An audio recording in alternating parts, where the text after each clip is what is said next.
nearly $15 billion in taxpayer money be spent in South Carolina over the next year?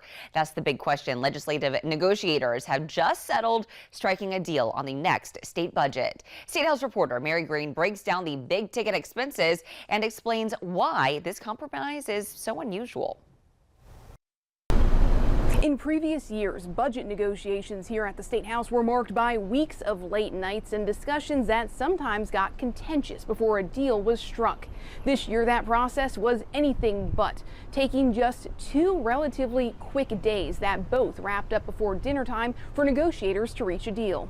The core functions of government, we were able to fully fund those. One factor that made this process easier was the good news the state got just before legislative negotiators convened, that they had an extra $1 billion to work with after the latest revenue forecast. That helped them reach compromises quickly, and they left about $300 million of that unspent. We met the state's priorities, and we have money basically available to us next year already to deal with any issues that come up, or from a budget standpoint, it gives us a lot of flexibility as we look at tax cuts. Highlights of the spending plan include $200 million to repair aging bridges, with more money going toward road improvements, $35 million to help with recovery from Hurricane Helene, and raises to teachers' starting pay, as well as for state employees and state lawmakers themselves. That's something that we haven't addressed in 30 years. 1990 was the last time we looked at it, and it's just time. What's not in this budget for the first time ever is money for earmarks. Those are the annual allocations that lawmakers request for so-called community investments or local pet projects,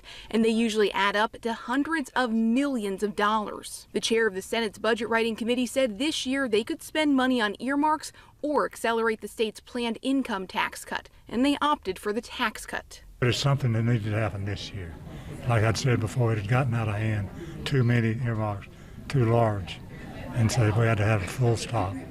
And it wasn't easy. A lot of members, they're still complaining.